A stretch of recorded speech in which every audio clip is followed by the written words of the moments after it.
Welcome to Command the Camera.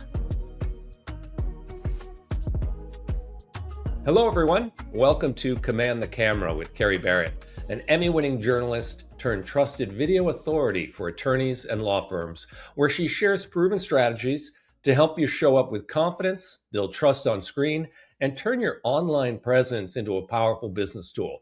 I'm Sean O'Connor, and today we're talking about the teleprompter. Used well, it can cut your recording and editing time dramatically while helping you stay clear, confident, and on message. So let's get to it. Kerry, good morning. How are you? Good morning. I'm well. How are you? I'm so good. I'm looking forward to this. It's kind of, it's adjacent, directly applicable to what we're doing right now. So I'm excited to pick up some tips for myself. Can you explain why a teleprompter reduces, the recording and editing time when you use it right? Yeah. So as you mentioned, I have a news background. I spent 20 years reading a teleprompter. I know how helpful they can be. So one of the keys is when you're looking to create a short piece of video, whether it's for LinkedIn or it's for Instagram, wherever it goes, YouTube Shorts, for most people, especially attorneys, there is I say that with a wink. There is a tendency to want to be comprehensive, and I get it. It feels very responsible. And so that lends itself sometimes on occasion to tangents. Tangents are not good for short form video. So when you use a teleprompter, it helps you can line out all of your points to make sure that you're covering what you need to cover, but it helps keep you on track so that your recording process is a little bit tighter. And you have, usually for most people, maybe not when they're starting out right away, but as they get accustomed to it, they have far fewer mistakes as they're recording their videos. And then on the back end, you mentioned, how does it cut your editing time? Well, if you don't have flubs and you don't have long pauses and long silences that need to be edited out, you can drop that video in one take from beginning to end. If you follow me on LinkedIn, you'll see most of my videos are done that way. And yes, sometimes they use a teleprompter and sometimes I don't, but my videos don't have a lot of editing in them, which makes my post-production process that much more quick. Yeah, those. I've done a little bit of video production myself, and I know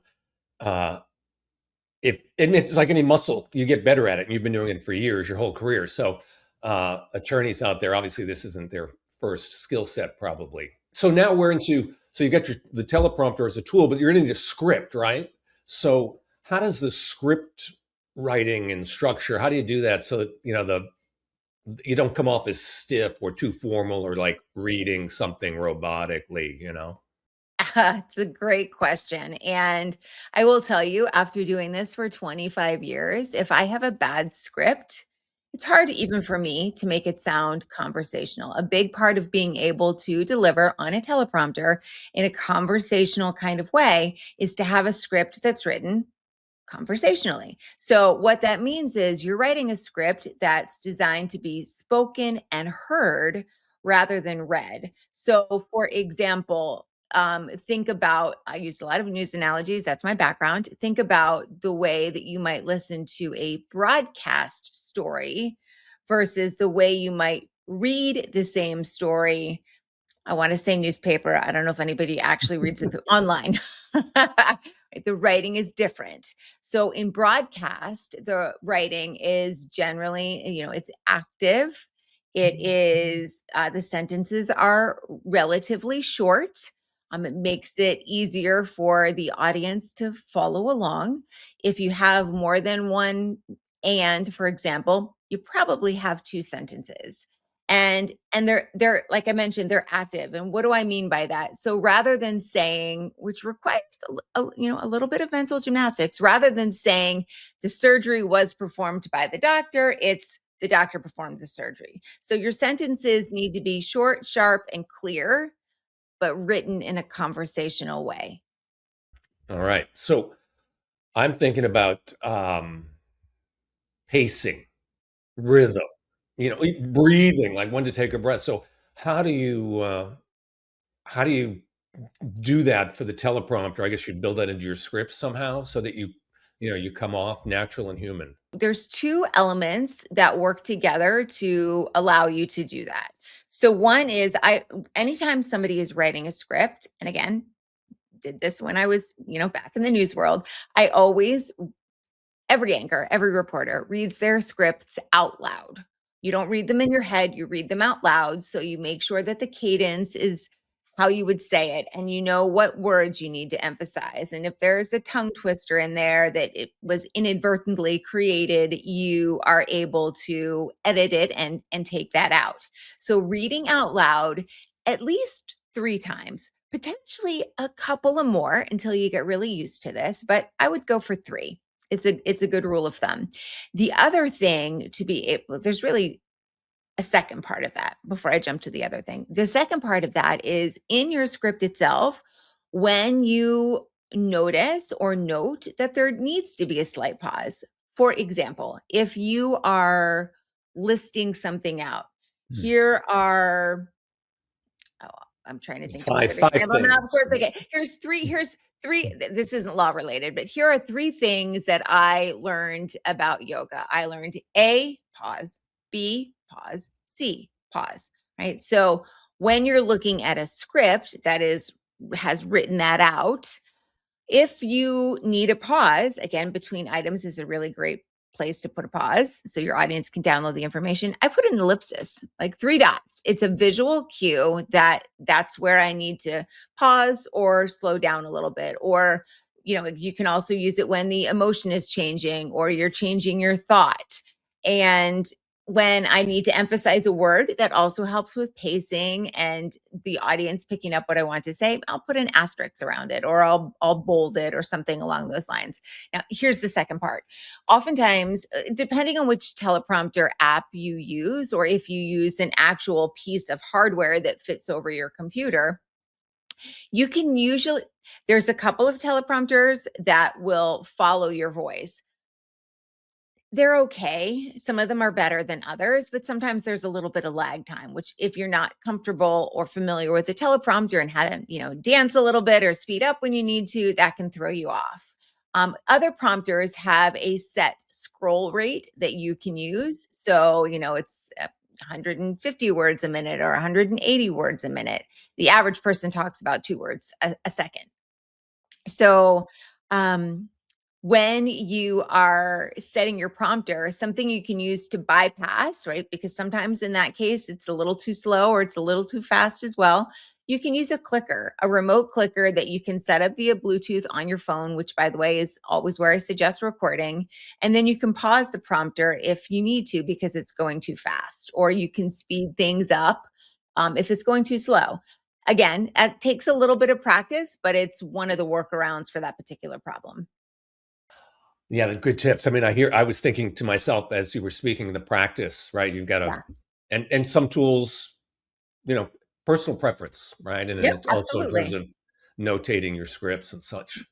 Mhm. I'm thinking about from a tactical point of view, can you walk through teleprompter positioning? I suppose it depends on the hardware you're using, but I know eye lines, like where I'm looking in relation to my camera, really matter in terms of how you come across. Can you speak to that? Absolutely. So if you are using a piece of hardware, so for example, I have 2 actual teleprompters. They're not apps. One is on a tripod and I click it in and then I put my iPad or my phone there and it reflects the words into the screen and I can read it that way. You are reading directly into your camera lens that way because you have Mhm. your phone, your iPad positioned right behind the teleprompter, right? And so you're able to deliver, and it should be about eye line, like eye height, eye level is the word I'm Mhm. looking for, or slightly Yeah. above. Yeah. If you are using your phone and so you're using a teleprompter app versus a piece of hardware, or you're using a teleprompter app on your computer, generally speaking, most teleprompter apps will have the words scroll right next to the camera lens. And again, you want that camera lens, whether it's your phone or your computer, to be at eye level or just slightly above. And then, yes, you are looking slightly off, slightly to the side, um, but usually noticeable, especially when people are watching on mobile and your eyes are a little bit smaller. It's Yeah. not it's not perfect unless you are using a piece of hardware and then you're looking right into the lens. Right. Well, yeah, not perfect. Let's not let perfect get in the way of get your message out there. 100%. Your eyes looking slightly off, off to the side of the lens is not a reason not to create video. You're right.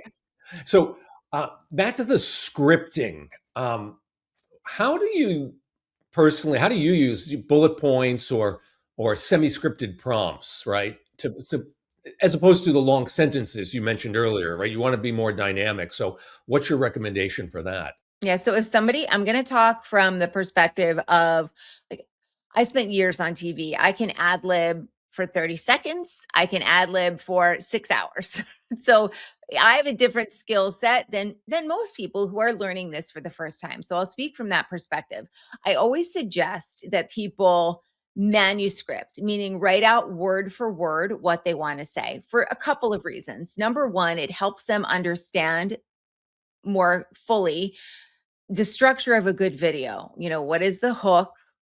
In most attorneys' cases, it's not, here's 10 tips to hack this XYZ, right? But it is something that is interesting to their audience and gets their attention. Then you've got the value, the meat and the potatoes, and then you've got whatever it is that you want them to do at the end, otherwise known as the call to action. So manuscripting out a video helps people who are not super comfortable with video or don't really understand the structure figure it out a little bit quicker. So always do that. And then you can practice it, as well. Then take that and you can time it out, et cetera, et cetera. Then you can take that manuscript and turn that into whatever sort of outline prompts you best, whether it's a keyword outline or a sentence outline, or there's a couple of key data points. Don't use a ton in video, it doesn't work well. But if there's a couple of key data points that you need to say or highlight, put them in the outline and use that. But when you're first starting, yes, it's a heavier lift than when you get comfortable with things, but that will teach you and it will make you be able to complete the process more effectively and efficiently as you build that muscle memory. Right. And that the context of that, I mean, I'm guessing, right, just that we're dealing with a lot of solo creators here, probably individual attorneys, that certainly have some staff, but and I'm sure we could do a whole episode on the hardware and the technology and that sort of thing. But do you have kind of a go-to recommendation for someone whether to get started? Like what's the best sort of simplest setup that you would recommend for people? I mean, really, you only need three things. You need your phone, you need your face, and you need a voice. At the end of the day, that's what it comes down to. If you want to get a little fancier, but within reason, I don't want you setting up a full studio. I don't want you spending thousands of dollars. Really, you need three things. You need a tripod, and you can buy one on Amazon. I've got one on my gear guide. It's $27. I use the same thing. It's a the legs are telescoping, so you can make them short. You can set it on your desk. You can stand up and put it on the floor. So that will give you a nice steady shot. You can frame yourself nicely, meaning you can position yourself nicely in front of the camera. The second thing that you need is a microphone. Now, I have a couple of microphones. I'm using a different one for this podcast versus the one that I would use when I'm recording a video. But one of the microphones that I really like that's very simple to use and is at a reasonable price point is something called a Hollyland.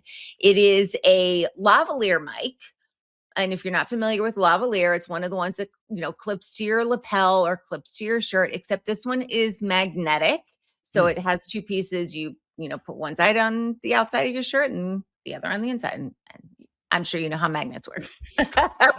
And then there's an adapter that plugs into your phone and you can get really great, it's not podcast quality, but you can get very nice quality audio, which is one of the biggest mistakes people make. They have bad audio on your video. And then the third thing that you need is light.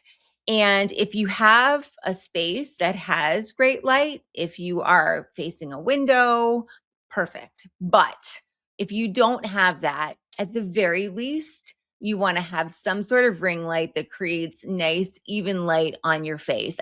You don't want to be in the shadows. You don't want weird overhead lights that create, you know, weird shadows on your face. You want something that allows your audience to see your eyes.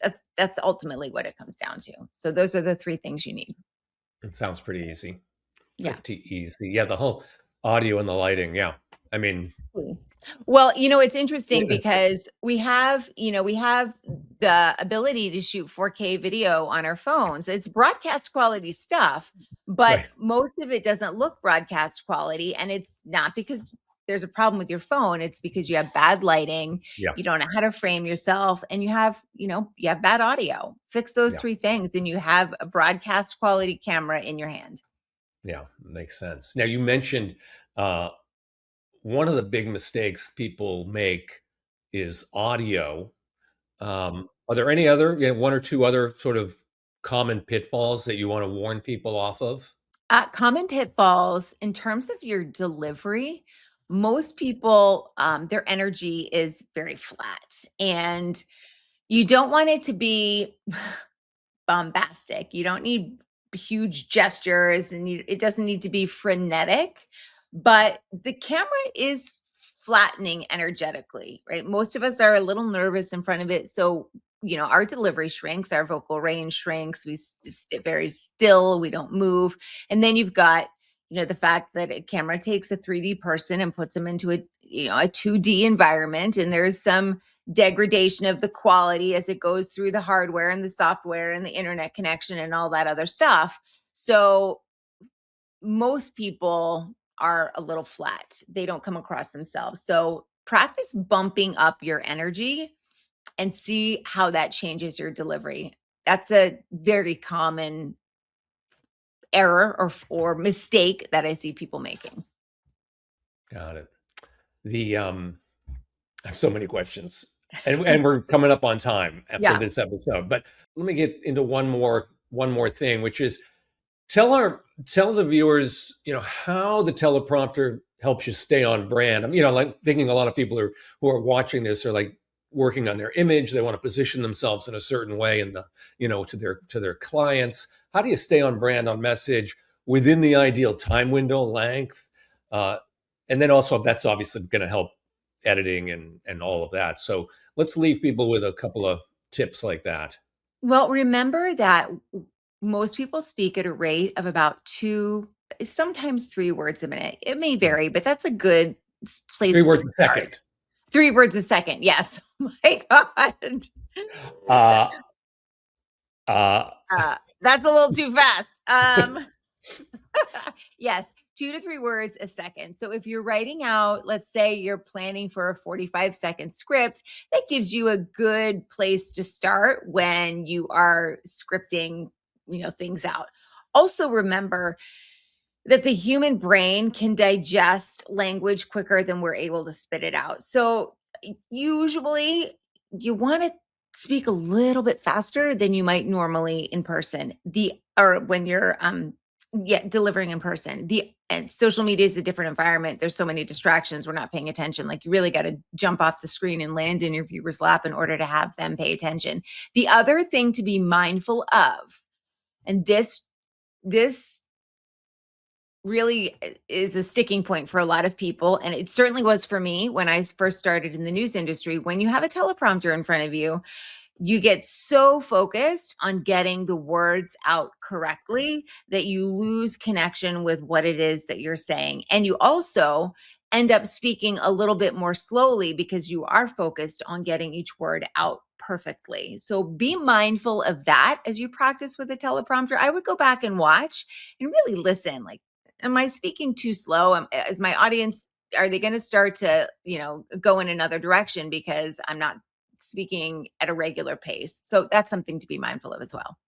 That's great. Yeah, I mean, I think that opportunity to look back at as you're practicing, to look back on that, to see yourself somewhat more objectively. Because I get it, you're in your head, right? I'm like, oh, I don't want to mess this up. Even though you're recording something that you can erase and do again, I think the natural tendency is to be like, oh, I want to get it right. So great stuff. Yeah, it feels high stakes. If you're not Yeah, familiar with being in front of a lens, if it can feel really high stakes. It's unnatural. There's a lot of artifice. Yeah, absolutely. yeah. Oh, come on. Yeah. You're Kerry, fabulous, my friend. thanks for all the great info. Great talking to you. Uh, we'll see you again soon, I'm sure. And to everyone out there listening, this has been another great episode of Command the Camera with Kerry Barrett. Remember, a teleprompter isn't about memorizing or performing. It's about supporting your clarity and letting you show up with ease. So connect with Kerry on LinkedIn, and you can book a Command the Camera clarity call with her. I'm Sean O'Connor. Thanks for listening. And don't forget to like, follow, and share the episode with someone in your world who you think would enjoy it. Have a great day. Thanks for watching. Be sure to hit that like and subscribe button and leave us a review in the comments.